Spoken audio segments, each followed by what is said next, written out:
Prof. Lani atau Luna. Rasanya aku puas melihat reaksi Donna, meskipun aku juga menanggung sebuah kekecewaan. Aku kecewa, Rio akan menjauhiku. Ini resiko dari permainanku, permainan dendam yang menimbulkan cinta terhadap anak musuhku. Puas, tapi aku juga sedih. Lan, terima kasih telah memilihku. Meskipun aku sudah punya anak, kamu masih menerima dan mempertahankan aku, ucap Bayu dalam perjalanan. Setelah kami pulang dari membeli boneka untuk Caca. Aku sangat menyayangi anakmu, Mas. Aku membelai rambut Caca, sedang tertidur kepalanya di pangkuanku. Aku dan Caca duduk di bangku belakang. Dari mana kamu kenal Rio? Tanya Bayu. Di sebuah restoran waktu itu. Aku kecewa. Kamu sudah beristri. Jawabku asal. Aku juga tidak tahu kalau Donna adalah tantenya Mila. Dari marah-marah tadi baru aku tahu. Sambungku mengarang cerita. Sekarang aku mengerti. Donna bukan orang baik. Dia wanita sok dan sangat arogan. Bukankah dia tante dari Mila? Iya, dia akan melakukan apa saja demi uang. Aku tahu betul sifatnya. Dulu aku sering membantunya dalam masalah keuangan. Tapi apa yang aku dapat? Keponakannya meracuni mamaku. Setelah ibunya menjadi korban, dia baru menyadari betapa jahatnya Mila dan Donna. Selama ini dia terlalu cuek dan tidak mendengarkan kata-kata ibunya. Penyesalan tidak ada gunanya. Ibunya sudah meninggal akibat kejahatan istrinya. Bayu, aku akan memberitahumu bagaimana rasanya dipermainkan. Aku ingin kamu lebih menghargai wanita dan sebuah pernikahan. Sebentar lagi kamu akan merasakan apa rasanya hidupmu dipermainkan, seperti yang aku rasakan dulu. Setelah sampai di rumah, aku keluar dari mobil Bayu. Caca digendong Bayu, ingin masuk. Mas, panggilku sebelum masuk ke rumah. Aku mau langsung balik. Tanteku sudah menungguku, sambungku, karena ingin menemui ayah. Baiklah, hati-hati. Salam untuk Tante Maria, jawab Bayu. Aku menuju ke rumah kontrakan yang dihuni ayah. Sebelum aku menemui ayah, aku membeli pakaian, buah-buahan, dan bahan masakan untuk rendang ayam. Aku juga ingin memasak rendang ayam yang diajari ibuku dulu. Ayah pasti rindu dengan masakan itu. Prof. Rio, alasan mencari pekerjaan hanya caraku agar bisa keluar rumah. Aku tidak ingin mimiku melihat kesedihanku. Sangat sulit sekali menahan hati ini. Hidupku terasa hampa setelah tahu Lani akan menjauh dariku dan tidak akan menjadi milikku. Berat sekali rasanya, sangat berat. Jalan macet membuatku memilih jalan lain dan belum tahu tujuan kemana aku menghilangkan kesedihan ini. Aku melewati jalan yang tidak begitu ramai dan melalui perumahan-perumahan baru yang baru dibangun. Aku sangat hafal jalan ini karena melewati salon Lani. Oh tidak, kenapa bayangan Lani masih memenuhi kepalaku? Sebelum melewati jalan persimpangan untuk memasuki sebuah perumahan, mataku menangkap mobil Lani memasuki perumahan ini. Kenapa Lani belok ke perumahan itu? Ini bukan jalan menuju rumahnya, gumamku sendiri di mobil. Rasa penasaran terhadap wanita yang kucintai membuatku ingin mengikutinya. Melihatnya dari kejauhan sedikit mengobati rasa kangenku. Dari hati paling terdalam, aku masih mengharapkannya, meskipun itu suatu angan yang belum tentu terwujud. Entah kenapa, aku masih yakin bahwa Lani juga masih mencintaiku. Setelah beberapa tikungan, Lani berhenti di sebuah rumah yang berdesain minimalis. Aku melihat dari kejauhan. Lani keluar dari mobilnya dan melangkah menuju pintu. Dia seperti pulang dari berbelanja banyak, padahal dia hanya berdua dengan tantenya. Apakah Lani pindah rumah? Tapi kenapa rumah ini kecil dari rumah yang sering aku kunjungi dulu? Lani mengetok pintu rumah itu. Tidak beberapa lama, pintu dibuka. Ayah, aku terkejut melihat ayah membukakan pintu, menyambut Lani. Seperti biasa, ayah duduk di kursi roda. Lani mencium punggung tangan ayah sebelum masuk ke rumah. Bagaimana ayahku bisa bersama Lani? Setahuku, ayah dijemput Luna, putri kandungnya. Kenapa aku merasa ada sesuatu yang mengganjal? Aku yang mengenalkan Lani ke ayah. Tapi kenapa sekarang seolah Lani yang merawat ayahku? Aku akan turun menyelidiki siapa saja yang berada di rumah itu. Apa yang sebenarnya terjadi? Bof Lani, hari ini aku ingin bersama ayah. Aku akan masak rendang ayam kesukaan ayah. Sudah lama aku tidak menikmati momen-momen indah sebagai seorang anak. Lani, sapa ayah membukakan pintu. Aku tersenyum sambil meletakkan kantong belanja di lantai teras, lalu mencium punggung tangan ayah. Aku mau masak untuk ayah, ucapku setelah menegakkan kepala. Ayo masuk nak, ajak ayah. Ayah menjauh dari pintu agar aku bisa lewat. Setelah pintu ditutup lagi, aku meletakkan kantong belanjaan di atas meja.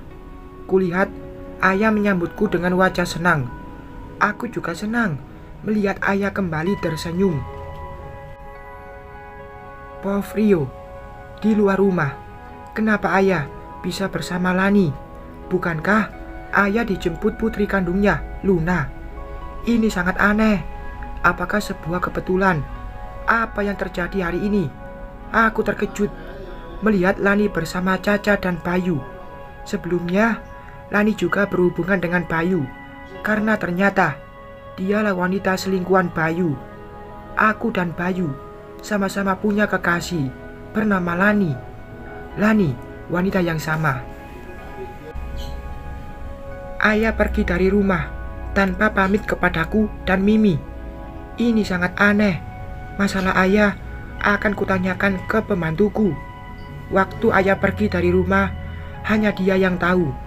Aku turun dari mobil, melangkah diam-diam menuju ke rumah itu. Jalan terlihat sepi karena ini perumahan baru dan penghuninya masih sedikit. Aku menuju halaman samping dan bersembunyi di balik dinding dekat jendela kaca. Aku mengintip ke dalam. Prof Lani, di dalam rumah aku bawa sesuatu untuk ayah. Aku mengeluarkan kemeja berwarna coklat seukuran badan ayah dari salah satu kantong belanja. Aku tahu ayah suka warna coklat. Ini, aku menyodorkan kemeja itu ke ayah. Wah, bagus sekali. Ayah sangat suka. Warnanya juga bagus. Terima kasih, Lani, ucap ayah menerima kemeja coklat dariku. Tentu aku tahu warna kesukaan ayah, jawabku. Dari mana kamu tahu, nak? Hanya Luna dan almarhum ibunya yang tahu warna kesukaan ayah. Aku terdiam sesaat. Aku keceplosan. Sesaat aku lupa bahwa aku adalah Lani. Barusan sifat asliku sebagai Luna kutunjukkan tanpa disengaja. Aku hanya menebak, ayah, jawabku gugup. Lani, entah kenapa aku merasa bersama putriku, Luna. Kamu punya sifat yang sangat mirip dengan Luna. Maaf kalau aku melihatmu seperti putri kandungku. Ayah menangis. Aku memegang tangan ayah dengan mata berembun. Aku berucap, ayah boleh anggap aku Luna. Ayah menyeka air matanya dan menatapku. Maaf, ayah tidak bermaksud membuatmu tersinggung. Padahal kamu dan tantemu sudah menolongku dari jalanan. Maafkan aku, Lani. Ayah menyatukan telapak tangan, memohon. Aku memegang tangan ayah. Seorang ayah tidak pantas memohon kepada anaknya. Izinkan aku menjadi putri ayah, meskipun ayah menganggapku Luna. Ayah memelukku dengan tangis. Aku juga menangis karena aku belum mampu berkata kalau aku adalah Luna. Andaikan waktu berputar lagi, aku tidak akan mau menyetujui ayah menikah dengan Donna. Donna pandai mengambil hati ayahku saat itu. Dia tampak seperti wanita berhati lembut, tapi semuanya hanya palsu. Ada maksud di balik itu. Aku akan masak makanan kesukaan ayah. Aku melangkah mendekati meja.